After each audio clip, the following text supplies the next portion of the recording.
I don't think I believed subconsciously I was going to live beyond 44. One of the phrases that my mum always shared with me, and bearing in mind I was only 17 when she passed away, was it was a phrase, there's no such word as can't. If you do get anything signed from Joe, you want to put that in a frame. That's what you want to be doing, because you know this is going massive. I've never been in an editor of a magazine before, and he just looked at me and he went, "You are now." You know what that means, Joe? If the heart starts. Joe, come on. Is this the my video from today? Go and get a video straight away on LinkedIn. Inspiration Nation, hello. It's Joe here with another week on the podcast. I'm here alone, and that means we're dropping another special on you guys. And as you say, you can listen to us across all platforms. It's at Listen to IN. That's across all our social media platforms. So please don't forget to like the podcast, share and subscribe. And don't forget to drop us that 5-star review, because we do appreciate you. I'm so excited today to have someone with me that I've wanted to interview for quite a while. And I'm so excited to have her on. I've got Jo Wright here, who's the director of coaching at Coaching Culture. It's fantastic business in the UK, really promoting coaching in the UK, leading the way, I think, and it's lovely. She runs a podcast called the Coaching Culture podcast, and it's just fantastic. She does her own magazine called Coaching Culture, which I myself have signed up to. And again, I just find it fantastic. It comes out for free for people. You can sign up. And I really do feel that Jo Wright is a force for good in the coaching world. And that's why I've got her on today. And I'm very, very privileged to have you on. So hi, Jo, how are you doing? Hi, Joe. Thank you very much. Force for good in the coaching world. I love that already. Great introduction. Thank you. You're more than welcome. I just think you deserve that, because all the stuff that you do, you know, on LinkedIn, all across the social, it's great, and you really are trying to help people, and I just feel that.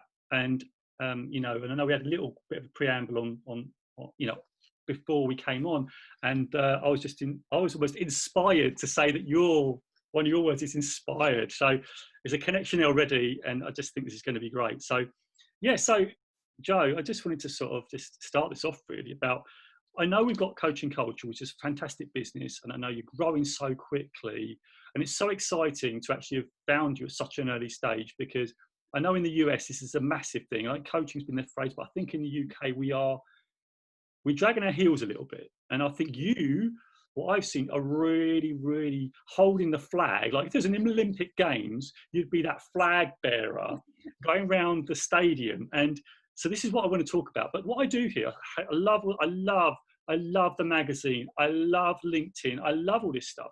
What I really want to know is, Jo, because I haven't really seen much of that. So I want to find out more about your story. So what I'd love to know, first of all, what's your story? But secondly, the story, but how did you get into coaching? What was the point where I think, yeah, coaching's for me? Where was it? What was the thing for you?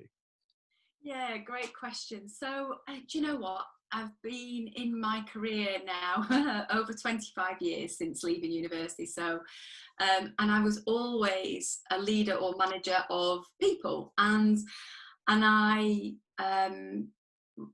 didn't know it was coaching, didn't know that's what I was doing, but I always remember I had a light bulb moment when I was one of those new managers, not managed people before, and one of the guys was way more experienced than me, you know, good number of years older than me. So I thought I had to know it all and have all the answers and all that kind of thing. And then one day me and him were working together, and I'd given him all my solutions. I'd emptied my pockets of all the solutions I could think of. And then in the end, I just sort of exasperated said to him, "Oh, can you think of anything?"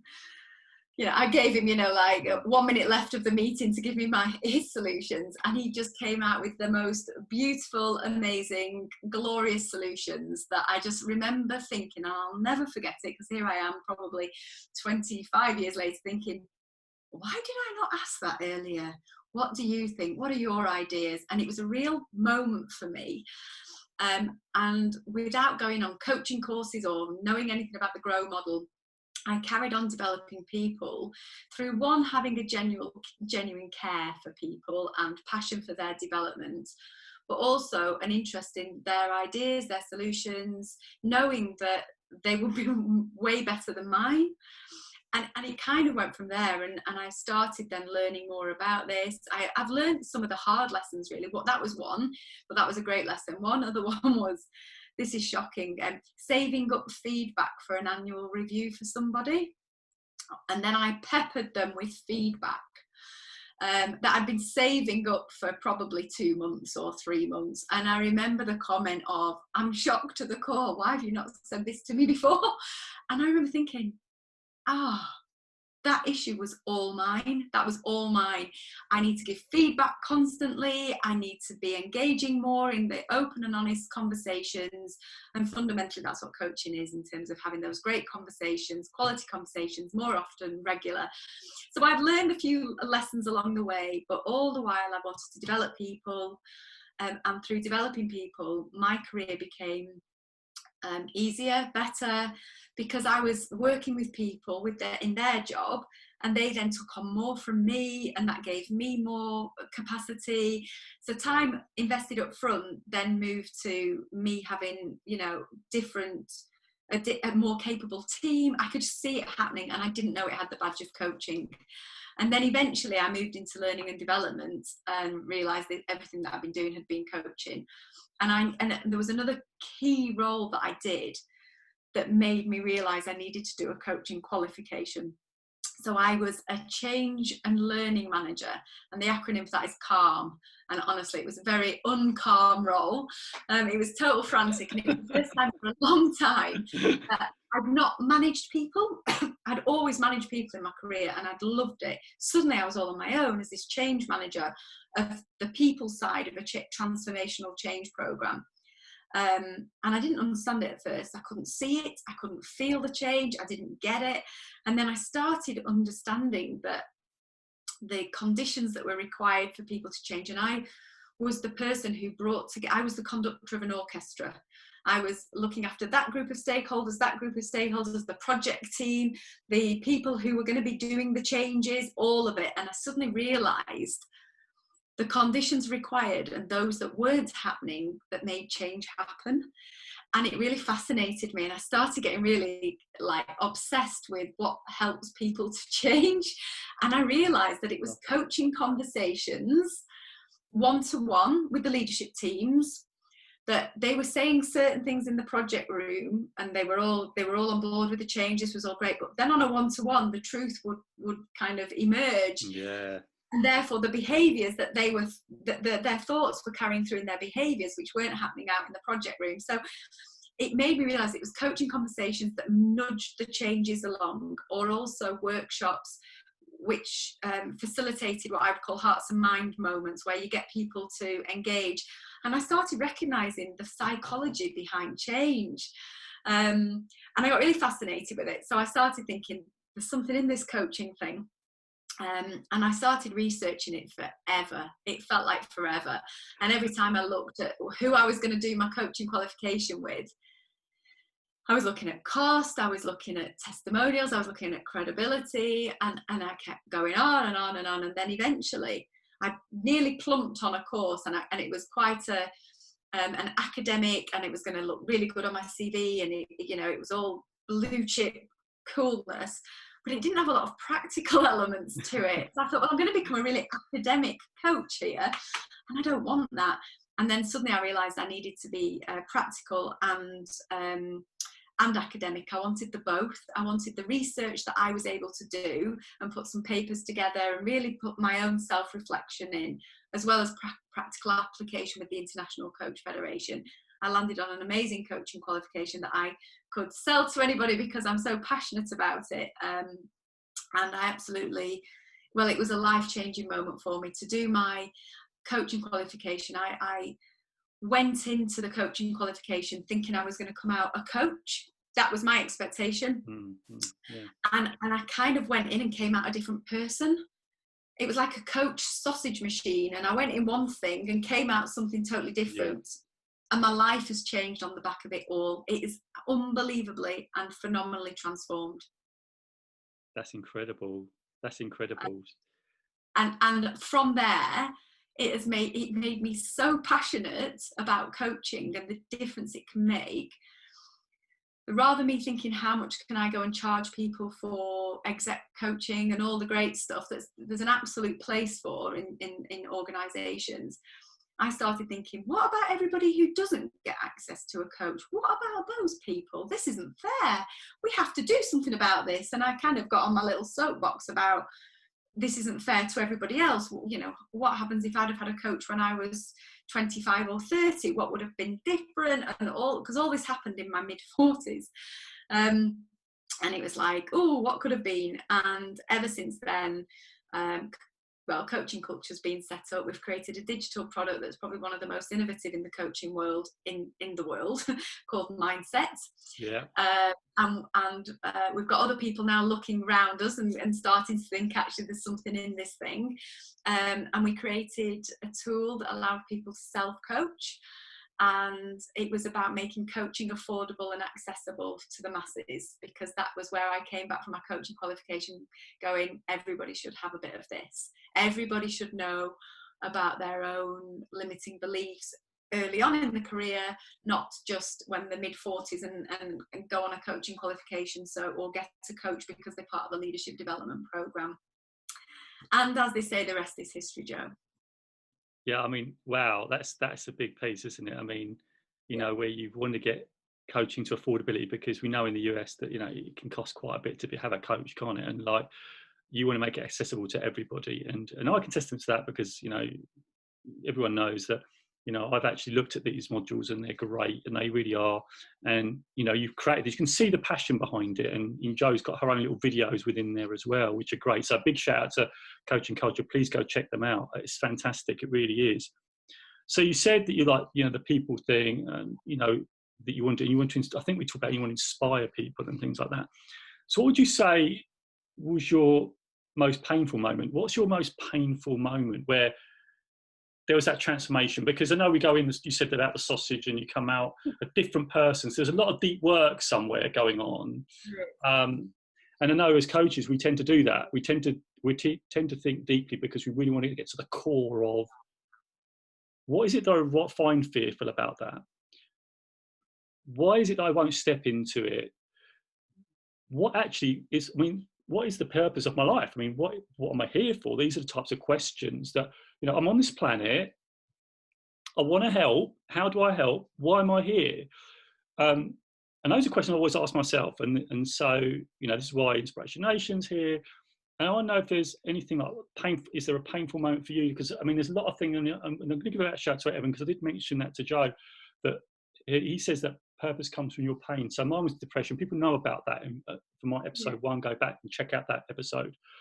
And I just want to know what yours was. Is there one, I suppose, is I'm going to ask.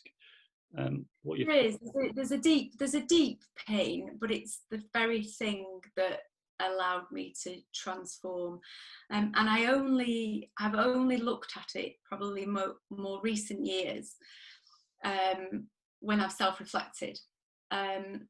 So my life fundamentally changed 2 weeks after my 44th birthday. And I enrolled on my coaching qualification, and I met my current business partner. And I see those two things as life-changing experiences for me. And the number 44 has got massive significance to me, because it's the age that my mum was when she passed away. Okay. And I hadn't realised, and however crazy this may seem and sound, but I don't think I believed subconsciously I was going to live beyond 44. And it was like a subconsciously giant boulder on my back that I carried around, and I lived the life that I thought I was supposed to live, get the good job, the good career, all those things, and was doing really well, but I was frazzled and I wasn't living out my true purpose or passion. I was starting to get uncomfortable with politics in organisations. It all started rattling a little bit with my values, but, you know, I'd always been taught, I suppose, go, you know, do as well as you can, all these things. But one of the phrases that my mum always shared with me, and bearing in mind I was only 17 when she passed away, was it was a phrase, there's no such word as can't. And as a kid, obviously for me, I've always found plenty of words that I could say can't to, that I couldn't do this and I couldn't do that. And she used to always say, there's no such word as can't. And it really became true for me at the age of 44. And it was the very age she was when she passed away. And it was like I suddenly started living the life that I was alive for a start. And I know that sounds crazy. And it was obviously deep rooted, because I often used to say to people, if I'm still here then, if I'm still here then. So that language is actually really powerful language, and certainly to my subconscious mind. And suddenly at 44 in 2 weeks, I was still here and still am, and I'm heading towards my 49th birthday, and living a phenomenally different life. So that's probably my pain, but also my absolute driver. And another pain, I think, was I was made redundant for the one and only time in my career, and it knocked me absolutely off my perch, 100%. I've never been made redundant. I'd always considered myself conscientious, doing a good job, all those great things. And suddenly, out of the blue, in my opinion, I was made redundant, and it knocked me for 6. And I remember saying out loud, I will never, ever let that happen to me again, ever. I dropped so low but I firmly believe that because I dropped so low, I've bounced up so high. Whereas if it had all been really okay, I'd have gone off and just got another job doing the same thing, doing, in a similar sort of environment, similar sort of company. And actually, because I did personally drop low, and that was my choice to feel like that, but I felt so bad about it that I kind of bounced up so high. And I do always remember saying, I will never, ever let that happen ever again. And ever since then, what can I say? I'm so grateful for the redundancy, because it's given me such an opportunity to actually really take stock. The first thing I did when I got my little redundancy check was pay for my coaching qualification. Fantastic. So I'm grateful for so many things about that. That was the first thing I spent. And it's like, go and invest in myself, go and self-develop, and really go and explore this. And you know what? I just pinch myself every day, because I'm so grateful for, one, the experiences, the people I've got. My business partner is phenomenal. Don't get me wrong, we're total yin and yang. We couldn't be more opposite, but that's what creates the magic. Yeah, absolutely. It also creates mayhem. Don't let me learn. Yeah, it's probably a little bit of you only use coaching questions to move you through, right? Totally. Oh, he coaches me more than anything. But he's pushed me quite hard, and in my own, the comfort zone is just not allowed. It's like, keep pushing, and then you get there and go, well, that's all right, wasn't it? Yeah, feels okay, and wow, I'm loving this, and it's just been phenomenal. So there's been a few key parts that are really driving, and I think, about the comment about my mum, that for me is every day that drives me. It drives me to be more, to care about people, to want them to transform their lives as well. Because my mum was a very caring, empathetic, fun person, all the great things. And I often think, you do, don't you, in these sort of situations, oh, she'll be looking down now saying this, this and this, and kind of wanting to make her proud, and all those sort of things. And my brother's the same. My brother's pretty much the same as what I'm doing as well, and we both still talk about it as siblings. What would mum say? And so yeah, there's been a few moments, really, I think, Joe, behind the story and whatever else, but they're all key drivers, and they're all part of who. And there's probably more, but how many do you want? It's all that, like you said, your purpose is in your pain, and they're the sort of things that have really driven me forward. And it's really interesting, because I often talk to people about the coaching culture journey, and I find it really tough sometimes not to get emotional talking about it. And because I rarely stop and think. I just constantly move forward.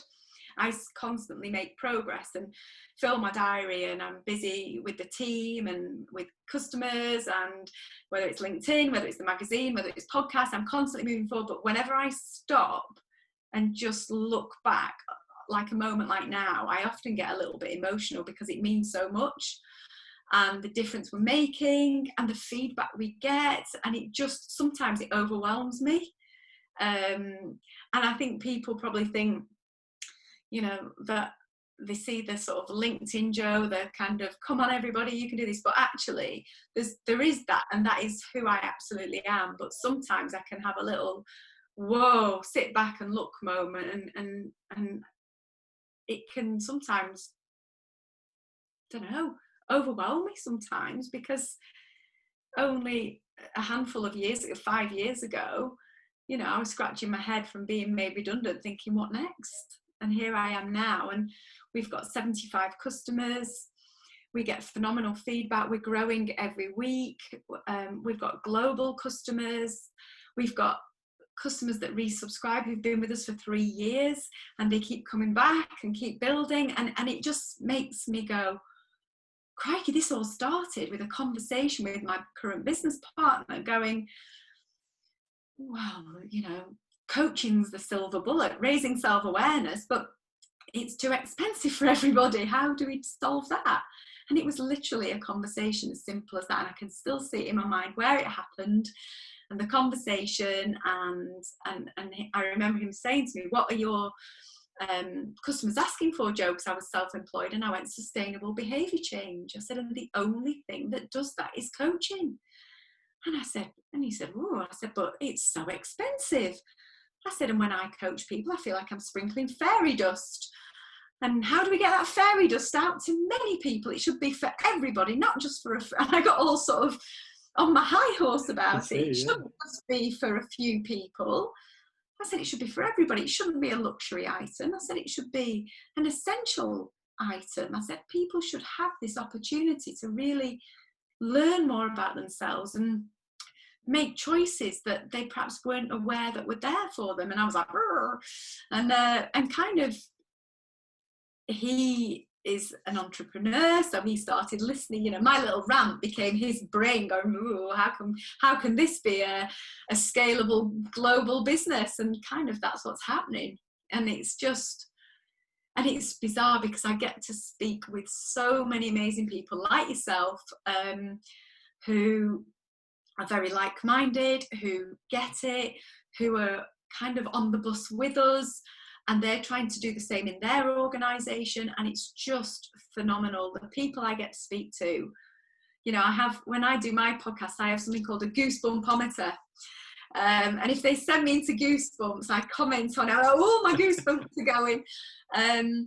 Because of the stories that I get to hear. And I just feel so privileged. And sometimes it just, I mean, the team sometimes, like, they take the mickey out of me. It's regular, to be honest, because, you know, I am just Joe, and I'm doing something that I love, and I'm bringing it out to the masses and loving what I do, and it's making a difference. And it's still just me doing, you know, kind of just, you know, I've got a phenomenal team behind me.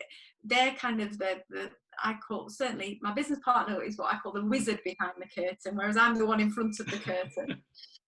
He's the wizard behind the curtain. And I've got a phenomenal team who are all love what we do, and they are extremely passionate about helping customers, helping people make a difference to their organisation and their teams, and think of it differently and share best practice. And I just, honestly, I just can't, I sometimes just stop and go, is this really happening? Is it really happening? And it is. It is. And therefore I know it can happen to other people too.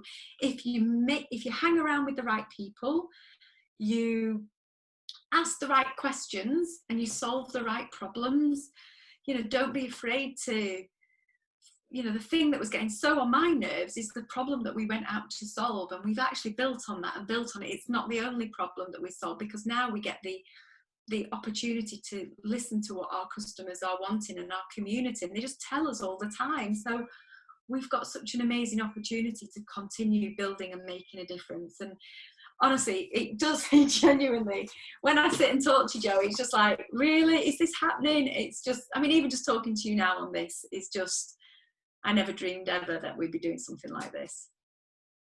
That's amazing.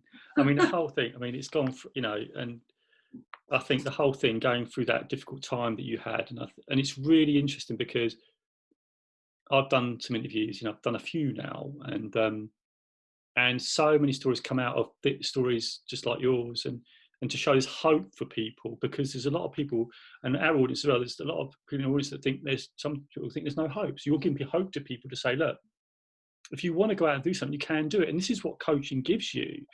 And this, you know, and this is what you're saying. And even if you've been through the hardest of times, like, you know, you've experienced your mum passing away, which is such a, you know, a painful moment. And, you know, and I haven't had that happen to me yet, but my wife's mum's passed away, and she was like a second mum to me. So I can empathise with that, and how it really does bring home that our time here it's limited. You know? Well, that was the thing for me. I remember wanting to go self-employed, and my husband was like kind of dragging me back, kind of like saying, no, you know, you've always had a good job, good career, healthcare, pension, all the great lovely things. And I was like, something's not feeling right for me. I have to go and try this, even if I fail.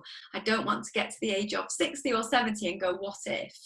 I said, I have to do it now, and if I fail, you know what, I've tried, and then we go again, not a problem.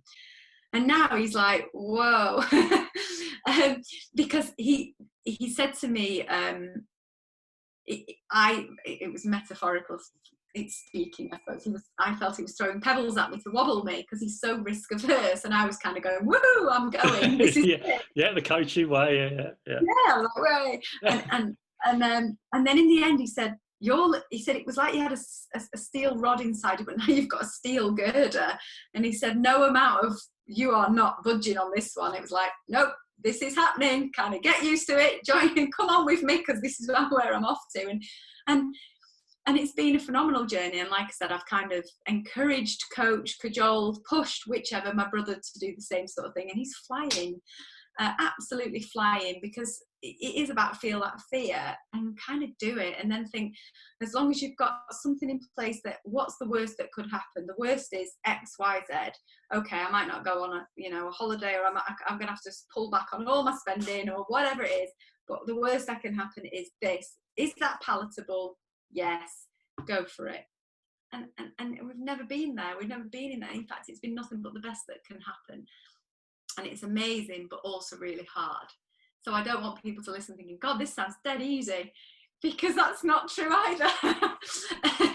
It's amazing. And I suppose, you know, when I put things on LinkedIn, I'm wanting to inspire people, to give people hope, because they can do it. It is all doable. And my business partner's got a fabulous phrase, was, if somebody else has done it, you can do it too. So don't, you know, if you're looking at somebody thinking, just ask the right questions to think, okay, well, how do I do that? How do I do that? How do I get funding? How do I get investment? How do I do this? How? As opposed to, I can't do it. And then the brain goes, well, that's all right. I don't need to worry about that then. Yeah, absolutely. Start them neural pathways. You've already told me we're not doing it, so I'll move on to something else. Well, don't. Let's start creating some neural pathways, thinking maybe it could. How do we do it? And then you start asking that, and suddenly the solutions go ping, there they are. Brilliant. Yeah, and that is the coaching way, isn't it? I mean, that is it, and that's why I think it's, you know, I do think it's a silver bullet. It's like I still have that thing where I do sessions, because I deliver coaching sessions, training people to coach, like using the grow and questions, and you so much hear that, well, I can't do it, and then there's a belief system, there's a story that people tell themselves, right? It's all about stories you tell yourself. So you're absolutely right. It's the people you surround yourself with as well, right? You know, if you surround yourself with people that are going to be, oh, you can't do that, and you'll get a lot of that, and you get a lot of resistance sometimes. You're going to try something new.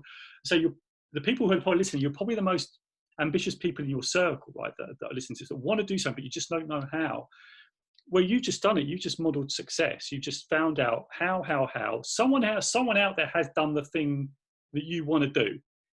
And now more than ever, with technology, you can go onto YouTube right now and Google anything, coaching, whatever you want, and it will be there.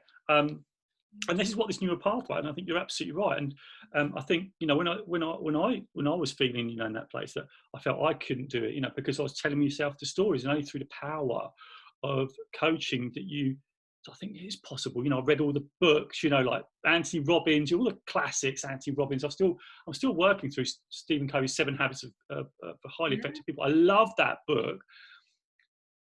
And for me, it's that whole thing about, it is what you believe. Like, what do you believe? Do you believe it's possible? And for you, Joe, what I loved about that story is that although you had that difficulty moment, and then you read another difficult moment about the redundancy, right? So, and I could tell actually they both really hurt, and that hurt as well, because you really care. Like, yeah, totally. You cared. I mean, I imagine when you're in that business, you really cared about that business, and you couldn't believe that they let you go, because you'd like, what are you doing? What's going on?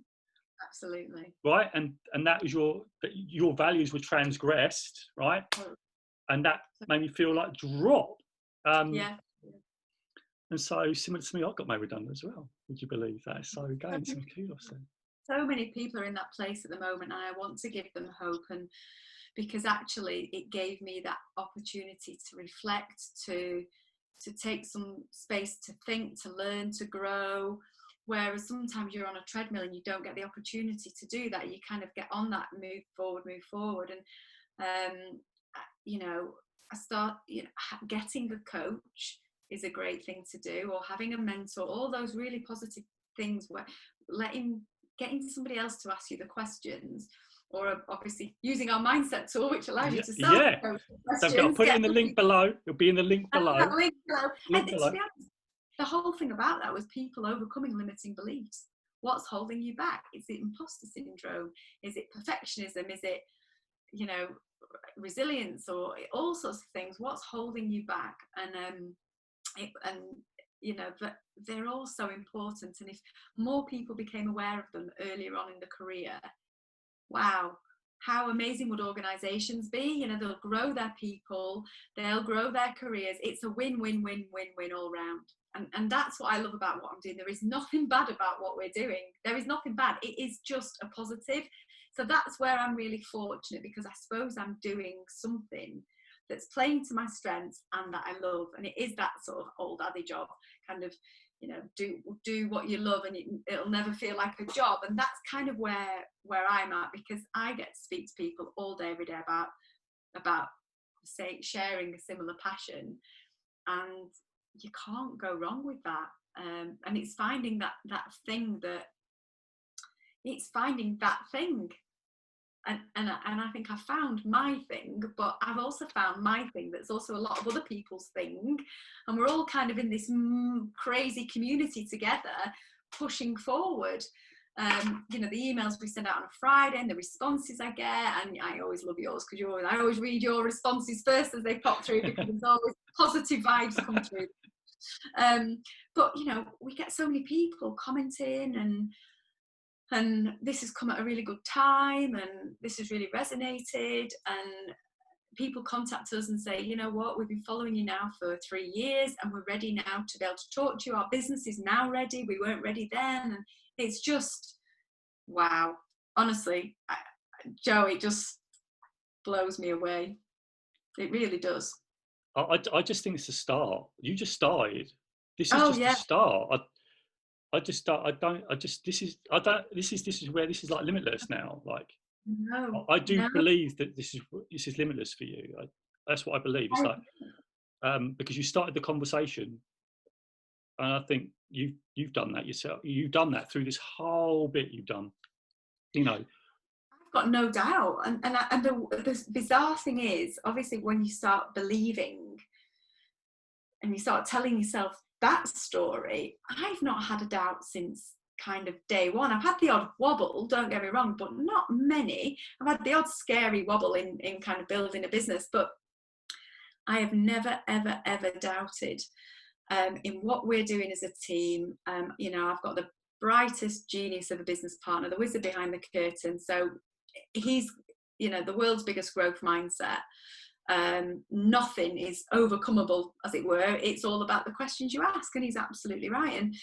And this is where I say we create magic and mayhem, because putting our two brains together and the team that we've got, we are unstoppable.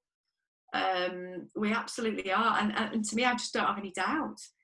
To me, it's just, you know, we've got people contacting us. We've got people contacting us from Australia, New Zealand.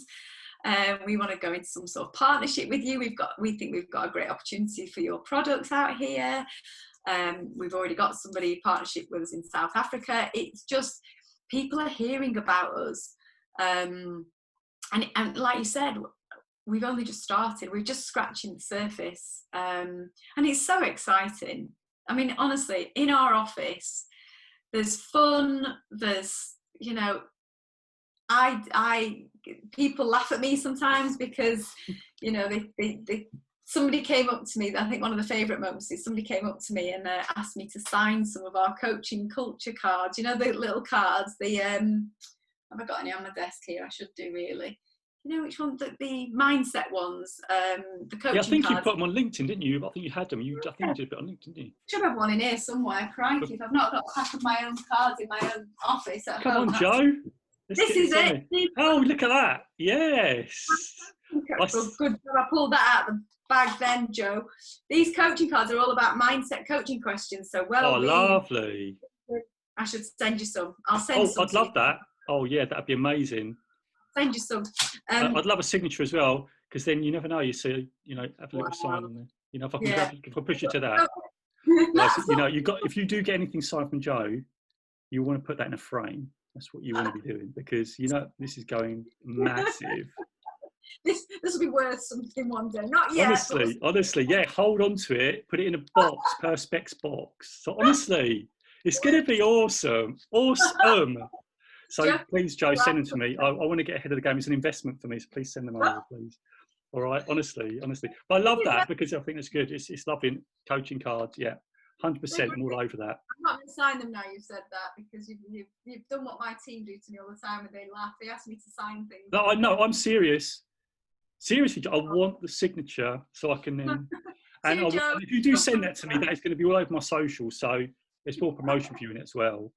But I definitely want to get it out, and I'm going to show people.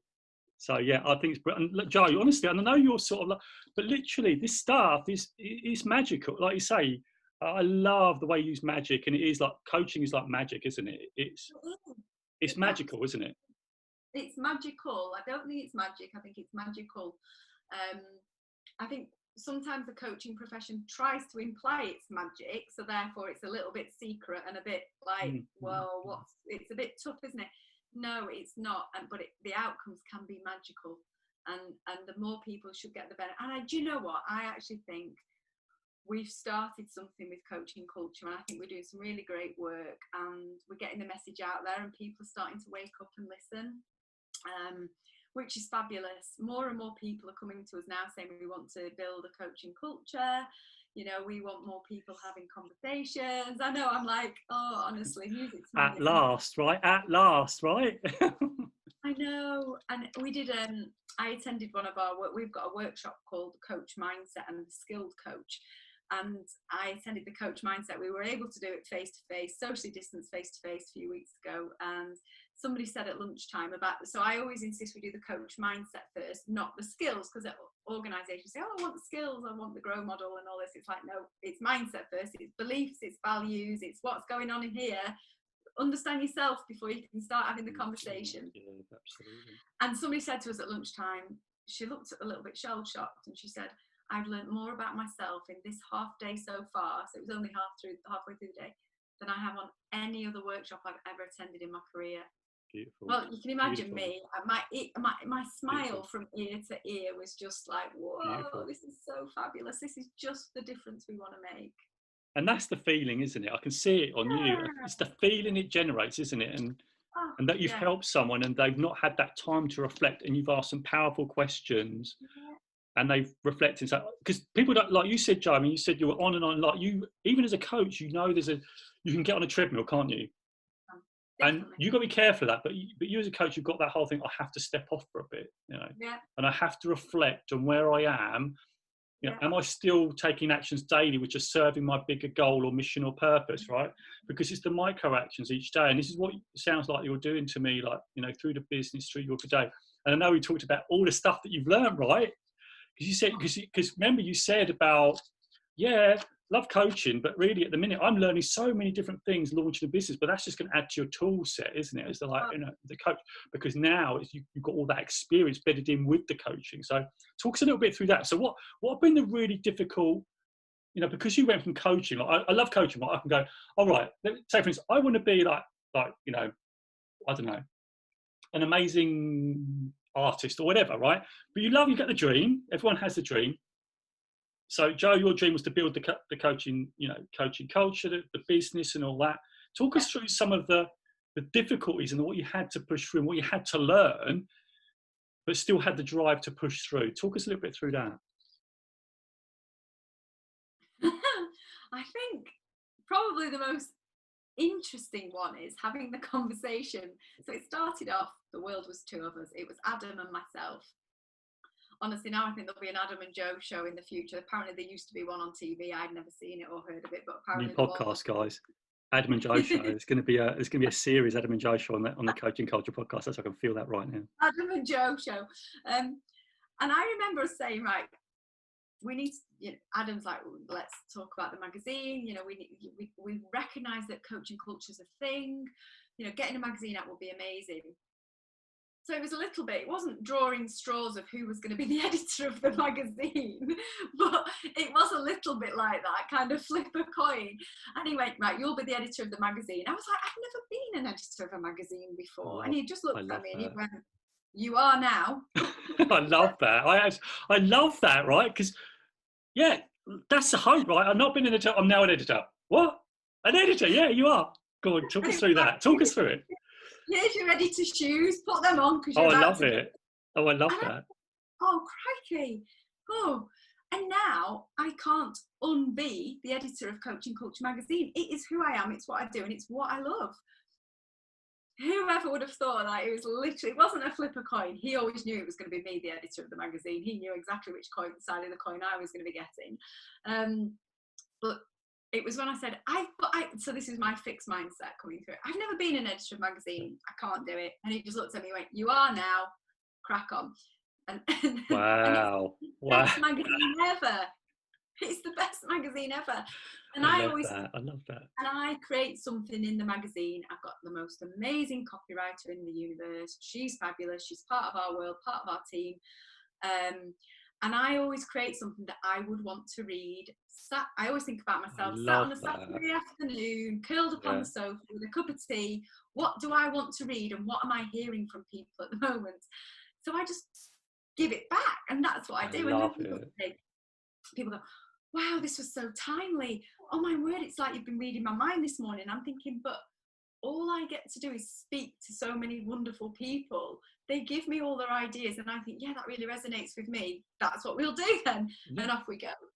And so that was quite challenging. So you are now, you're going to be the editor of a magazine, you are now. The next one probably was running the conference. That was a highlight of the career, absolute career highlight. And people came up to me in the morning. So I was so thankful and grateful. People had, one, spent their hard-earned time to be there for the day with us, and two, spent their company's hard-earned money to be there with us. So I was so grateful at our conference. People were coming to me in the morning, like, I was going around people talking and kind of shaking their hands and saying, hello, thanks for coming. And people were just like really happy to talk to me because I was talking to them before the conference had started. And people were like, oh, I really appreciate this, Jo. And I'm like, no. no, this is the other way around. I'm really appreciated that you're here. Yeah, and it was bizarre, and the conference I found amazing. The magic was in the room, absolutely loved it, but it pushed me out of my comfort zone. I've never kind of hosted a conference before that had our business name splashed all over it. So it just keeps building. The one that I'm struggling to overcome is doing many videos on LinkedIn. So that's a little fearful barrier. Whereas I can write posts all day, every day, and just press post and off I go, and I'm always happy. Whereas the videos, I'm sort of still going, right, okay, I need to get good at that. So I've inquired about some video training and all the good stuff, but I'm somehow managing to find it going to the bottom of the to-do list. you know what that means, don't you? You know what that means, Jo. If the heart starts, Jo, come on. Come on, make the video. From today, go and get a video straight away on LinkedIn. Do the video, because then I'll see that on LinkedIn. I love that. I think the video, it'll come from the heart, right? I think the video comes from the heart. Just Jo, that's what we want to see. We just want to see the real Jo. You know, speaking the truth. This is what you do anyway, and this is what you're doing today. Like, fantastic. Like, just the passion flows through, Jo. This is what I'm feeling, the passion. And that's what will come through on the videos, because it's about you saying, come on, guys, these are difficulties, these are challenges. And it's like talking about, this is what you've worked through, right? You've worked through. You said, I can't be an editor. I'm now an editor. I can't do a conference. And now you're doing a conference. I can't do a video. And guess what? You can do a video. That's got to be a vanity thing. That's got to be, what does my hair look like? What's my makeup? Now, see, that is about thinking about other people's opinions, see? I know. Right? No, it's probably about, because I still don't ever listen back to my podcast, and I never look back. Jo. You need to listen back. Just listen back. Improve. I agree. Watch the video. Do the video. Like, just do the video. Put it up. You need to be 30 seconds of giving someone some inspiration, because our words are inspiration, right? So every morning, Jo, every morning, I get up every morning. And I do a 1 minute video. Go running and tell us all things. Right. All positive, inspirational stuff. 1 minute. And I've got this content from. It's the coaching, isn't it? It's the next question. It's the things that I need to remind myself of.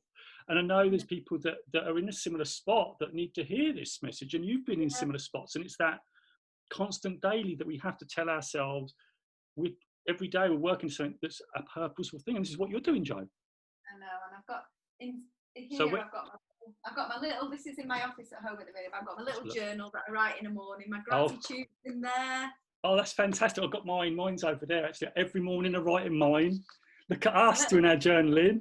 My thoughts and feelings. So your journal, what's your structure look like? Well, just, you don't have to necessarily hear what's in it, but what's your, because this is really good, because I always talk about journaling, and in our podcast we talk about journaling, but we talk about any type of journaling. So we don't think there's any rules around journaling, right? Because however you want to do it, whatever works for you, wherever floats your boat, as what gives you energy, that's what you should do.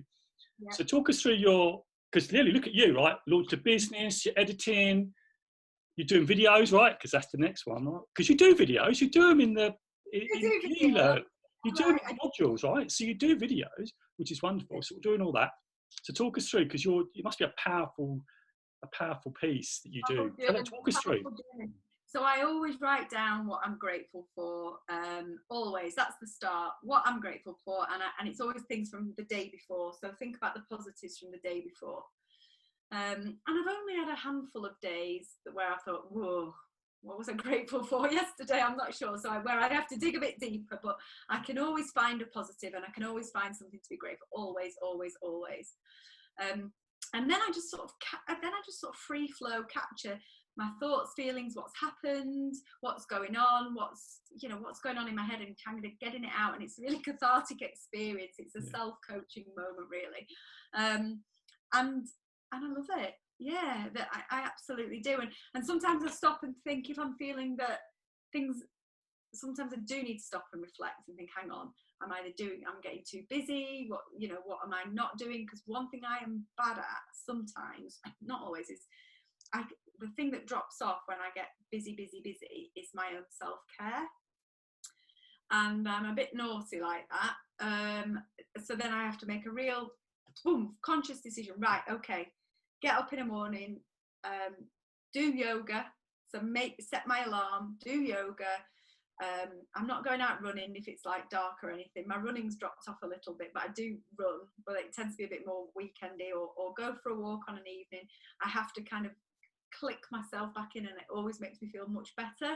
So sometimes I can let things run away with me, and then I have to have a little word with myself. But that, you know, when I get into a good routine and a good habit, I'm kind of on that. But I do have to sometimes have a little word, because otherwise, unfortunately, I'm the sort of person who would work all the time. I'd be always on. Yeah, and I think the thing is with that is recognizing and having that coaching philosophy. You recognize you have to have time for you. You should be first, really, because I know you're a giver, right? Yeah, you want totally. to give everything. Yeah. That's what I found as a real pattern. Well, when I've spoken to like coaching, people tend to give, but what they do is they feel empty. And it's important when we coach that we've got to feel in a good place ourselves to coach, right? Because we've got to. So I was fortunate enough to work for the Samaritans for a year, and they talk about your energy levels and where you are. Yeah, so I worked for them for a year, so that taught me a lot about, you know, having that, making sure you are in a good place before. Yeah, right. So that was a great experience. But Joe, that morning routine sounds amazing, right? I love it. No. Yoga in the morning. So what time do you get up? What's the sort of? Do you have a cup of coffee? Do you get up? What time do you get up? 6 o'clock. 6 o'clock. It's pretty early, yeah. Sometimes it could be earlier. So last week there was a few 5:30s going on last week. But 6 o'clock, the alarm will go off unless I wake up earlier. I always get my cup of coffee, always. So that's a bit of I don't know, that's a good or a bad habit. Probably not very good, but anyway, that's what I do. I like to do it. It's the first coffee of the day for me is a real treat. And then I can do my yoga and my journaling, and then I start getting ready for work. And then I tend to look on LinkedIn. So I get ready and I'm looking on LinkedIn. So this is now multitasking with hair drying. I just got this picture. I just got this picture. LinkedIn, hair drying. Yeah, I love it. Yeah. So there's a bit of multitasking in the morning, and then I head off to the office. And the beauty about setting up your own business with a business partner who lives in the same village, we've set up the business in the village we live, and we've got a lot of employees from the village we live as well. Wonderful. So on my commute, you know, when I get stuck in any traffic, is about 8 minutes. That's a really tough commute. So that is a real difficult one, that, Joe. I'm sure there are people out there thinking that is the toughest commute of my life. But I used to travel from near Manchester down to Ashford, to Horsham, to London. So I've done all those many years of commuting and living out of a hotel. In fact, I once lived in a hotel so much the hotel kind of staff used to just allocate me the same room every week. So I've had those tough times. Actually, now we've got the office is a beautiful office. It's a converted chapel, and it's amazing. Beautiful. So honestly, it's amazing, and we're in a gorgeous village. And yeah, I still, like I said, I can't believe it. So I can get to the office, work a good day, and then I can be home really good. But I then have to make a conscious decision to switch off on an evening. Good. Yeah. Which I don't always very well, especially if people write to me on LinkedIn. I start replying to them to not, you know, so I've got a few little bad habits that I've also got. So my switch off on an evening would be, I've got books that I read. I love reading a good book. I've got an interesting one at the minute called Untamed by Glennon Doyle. Oh, not heard of that one. A bit sort of girl power sort of thing. Get out there and live your life. And then I've got a business book. That's by the side of my bed. I'm not very good with my fictional books at the minute. Me and you both, yeah. Yeah, I'm not very good at my fiction. I'd rather watch. So when I sit down with my husband, he'll be happily choosing something on Netflix to watch. So that's also a bit of chill out time. So we'll watch some things on TV together, or go for a walk, or bike ride as well. I've got some amazing scenery and beauty just on my doorstep, so I can go cycling and all the great things. Great place for a video. What, on my bike? Just do this, and you're walking along, enjoying, and then the inspiration comes. Right? I'm not going to get away with this, am I, Joe? I'm not. No, I'm gonna be having to flag this. We're gonna have to flag this. Because you know it's the fear. This is it, is it? We've got to lead into that. I love it. No, but literally, Joan, I mean, honestly, I mean, I love everything you do, and there was something I want to say to you about where you are going with this, because I do believe, honestly, it's just a start. So, and I just want to just do this actually, because I actually have the magazine. So do I. And I sat with it, and I did read it, just like you said. I sat with it. I read the whole thing in one go because I just really love the content, especially about obviously the COVID that's going on at the moment. It's all that about that, and I really enjoyed it. And you're absolutely right, Joe. It's what people need, and I love it, and I look forward to receiving it all the time, because you do it for free. Like, I couldn't believe my ears. Like, it comes for free, and you get a free not a digital. I love tactile. Yeah, me too. Digital's all right, but I love this. I don't know what it is. I think it's because I'm a little bit old school. I love a bit of mixture. Yeah, me too. Was there a decision about the magazine? Was it going to be, you're saying, well, we've got to go paper? I mean, I don't know what to say. Is it Gotta go paper. I don't know what you meant. What did you say? Did you say paper, digital? Because you must have had that, because it'd be more cost effective to go digital, right? 100%. Right? Because that costs you money to do that, right? It totally does, because we don't have any adverts in there apart from anything that we're doing. People contact us, can we advertise in your magazine? And we did have, again, the conversation, digital, paper, digital. Yeah, what happened? And Adam said, oh, we have to go paper. Luxury. People like the luxury of sitting down. And some people like digital, don't get me wrong, but we've got that as an option as well. But we wanted, because I know I won't flick over through digital and sit there and enjoy it with my laptop or whatever else, even though I happily read books digitally. Or on my Audible, but the magazine felt we needed a luxury item, and that's what we've created. And actually, we're just about to start. Well, we've done a bit of planning already for Coaching Culture 9, the magazine, and we're going to start based on the learnings from Coaching Culture 8. The one you've just showed us is we're going to have more voices of the community in there, so more opinions from people, because rather than just some stories. We might even have to make it bigger as well, not in size, but in content, right? It's just quality content. I think that's what's blown people away more than anything. It's actually quality, and it's free. I think there's a massive thing you're offering, right? You know, you're giving, and there's a big thing about adding massive value. You do, like, you do the LinkedIn, the magazine. I just couldn't believe I got it for free. Like, because usually you go, usually you usually have to pay or subscription or something, and it wasn't. I was thinking, I'm signed up, sign me up for this. So it's brilliant. It's lovely, and I absolutely loved it. So I suppose I want to talk about the future for what's the biggest, boldest vision for you personally. There's two questions, and coaching culture. What is the because this is, I believe in myself that the vision's got to be huge. So where do you see? What is the big vision for coaching culture, and you personally and business?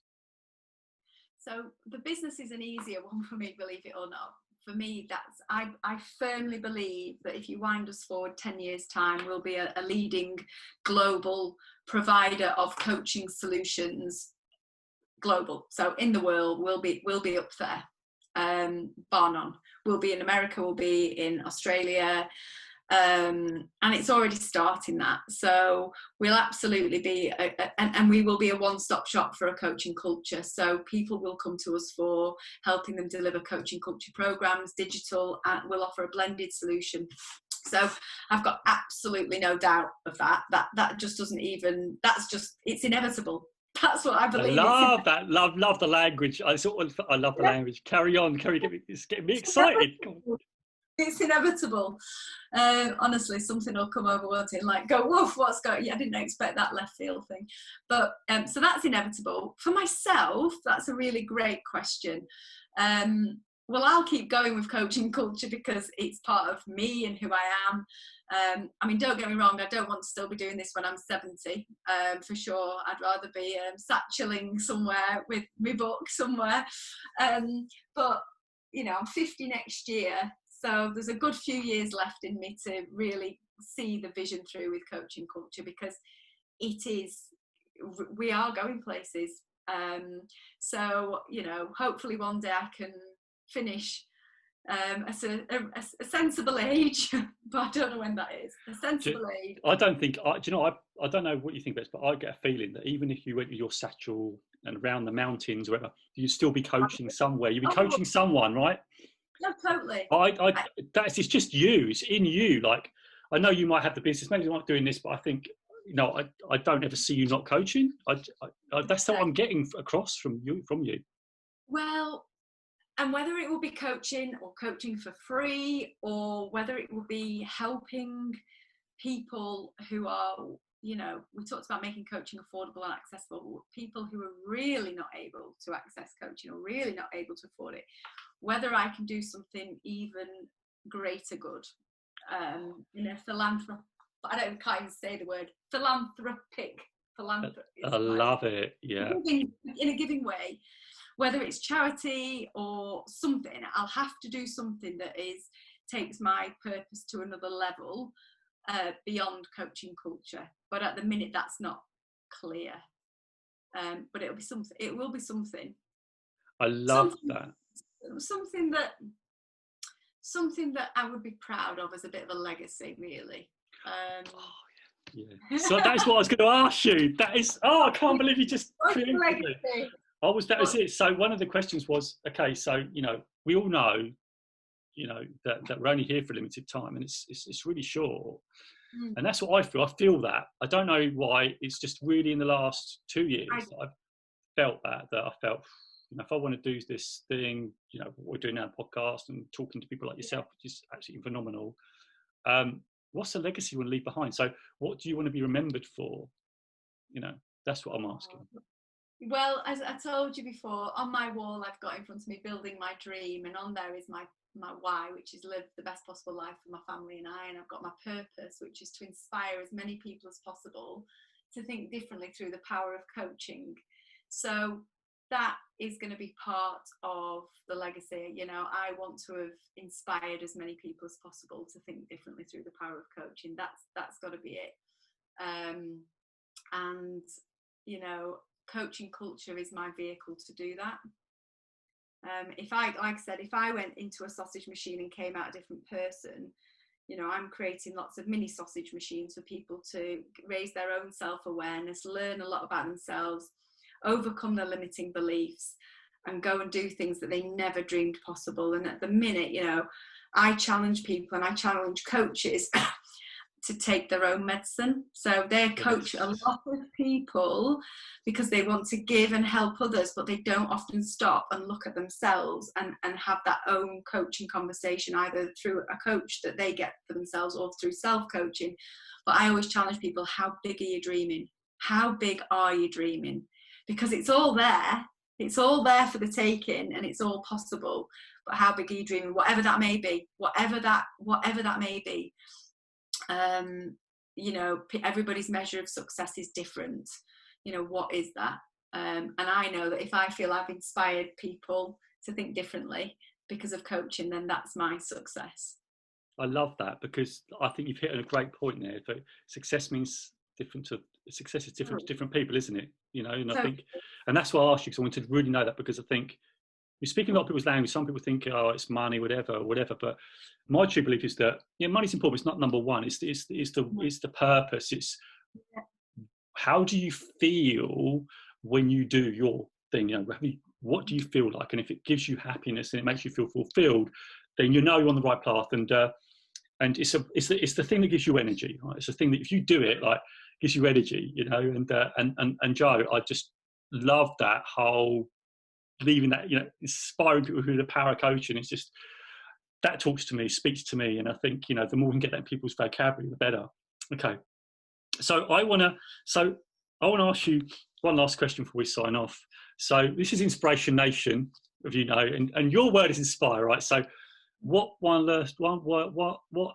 last word of wisdom would you like to leave to that audience if they're like struggling with anything? What do you think could inspire them to really start the dream? You showed you the dream is possible, right? You're living the dream right now. And even now you can see you probably pinching yourself. I can't believe I'm here. What would you say to someone who's got a really big dream? They dream really big. It's like, this is really big. It's too big. Like, I think it's too big. I've got this big vision. I want to be, you know, whatever it is, it's massive. Where should they start and how should they get inspired? Drop me a line on LinkedIn and I'll have a conversation with them. You heard it here, guys. You heard it here. Honestly, I really, really would, you know, I happily spend time with people if they wanted to, you know, have some level of inspiration or impetus, or get to break down those first few steps from a coach stroke mentor perspective. Equally, what, you know, if they thought, no, I'm not going to do that, what else would they? I would suggest that they possibly get a coach without wanting to just be here to sell coaching services, but it really does make a difference. And find somebody who you're looking up to, your role model, and reach out to your role model. Who are you? And people say, oh, I haven't got a role model. I often say, is there anybody that you've got a little bit of envy over what they're doing? Because that's sometimes a sign of something inside. That can often be a good symbol that actually that's the path that maybe you're wanting to be on, but you just haven't identified it or told yourself. So go and have a think about who are you envying, and work out how did they achieve what they've achieved, because you can do that too. I just whispered it because I was like, I really love that, because that's something I really am doing. You know, I'm reaching out to people that is, you know, there's some people that I am thinking, I want to be there. So I've got that in mind. So yeah, and that's a brilliant piece. And I think now with the power of social media, you can reach out. I mean, you know, you can reach out to people. There's no gatekeepers anymore. You can go on Instagram, reach out, literally. It's amazing. So Joe, it's a fantastic piece of advice. I absolutely love that. I invited Brené Brown into my magazine. Did you? Good. And what? Any response yet? Yeah, I got a response. I did it ages ago. I got a response, and she was. I tried to sell it of how many people in HR in the UK that we were talking to, and all these thousands and thousands and thousands of people. Yeah, she's fully booked up at the moment. We'll become more famous, and then one day Brené Brown will be getting. You'll be knocking on your door. Yeah. I want to be So just to remember, we got you first, Joe, on here, right? So when coaching culture goes, when it goes global, which is going to happen, it's inevitable, to use Joe's word. You heard it here first. You got Joe's story here first.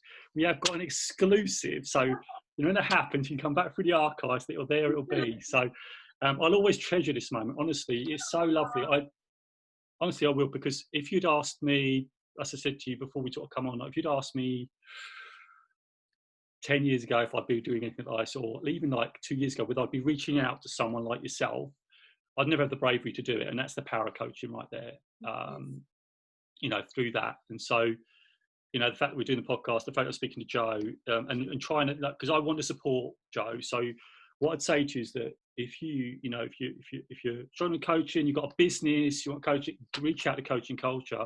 You know, sign up to the magazine. Like, it's great. It really is. Sign up. You know, get that through your door. I always talk to people about it, you know, wherever I go. So that's amazing, Joe. So Joe, I really appreciate you coming on. I think that's probably wrapped it up perfectly. I think there's the Joe and Joe show. Joe and Joe show. It's got a ring to it. Oh, I tell you what, that's amazing, isn't it? We could have I tell you what, I know one thing that could be really good. I think, I know you're stretched for time. I think you should do more Instagram. And I know you've got LinkedIn, but you need to go more on Instagram. You need to go more on LinkedIn. You need to go on Facebook. You need to be more on Twitter. You could be more places, but I know there's time. But that's going to be the global domination, right? Global domination. You need to keep me true to that, then, Joe. I expect you to be my social media accountability buddy. Right. Okay. So when this goes up, I'm tagging you in. And I'll be doing videos. I'll be tagging you in when my thoughts come with Joe. Have you done the video yet, Joe? That's what it's going to be. There's going to be some daily stories about, I've not seen the video yet, Joe. So Joe, if you do the video, you better let me know, because if not, it's going up. And I'll keep an eye on LinkedIn to see if that video is going live. So I should maybe try you for a way forward, maybe a date, but I'm not going to push it on this. I'll leave you with that. Joe, I love this conversation. You smile so much. Oh, but this is the whole point. This is what this is about. It's inspiration. You're talking your truth. Oh, my cheekbones are hurting now. Oh, it's lovely. Oh, and just one other thing before I go. I mean, I remember I watched a little video of yours, Disrupt HR Talks. Oh, remember that video? I didn't like doing that. It was really difficult. Where Apple and Google are using coaching. Do you remember that? Loved it. It was great. It was great. But how long ago was that? Just before we wrap up, how long ago was that? I remember. 18 months maybe. That's really hard to do Disrupt HR. It's really challenging. 5 minutes and you got to rehearse it. But yeah, it made me go, whoa. That was another one that I went, whoa. But you did it. I did So this video, you're going, this video, right, that you're saying, I don't know, put it to the bottom of the pub because you're not willing to give your attention. Just up. It's only a 1 minute video, right? Speak from the heart, Joe. Speak from the heart. Speak from the heart. You've got this. You got this. Love it. Thanks, Joe. Thank you for today. That's all right. You're more than welcome, Joe. You've been wonderful. And thanks, Joe, for coming on. Appreciate you. And go out there. Keep going to global domination, right? Thank you. Take care. Bye. Bye-bye. Hope you enjoyed that video. Don't forget you can catch Joe Wright at COACHINGCULTURE.com. You can also catch her on Instagram at Joe_Wright. Don't forget to catch up other interviews right over here, and we really sure you enjoy them. Also, don't forget to subscribe. That'll mean a lot to me. So don't forget, get over there, watch. So Inspiration Nation, and I'll see you there.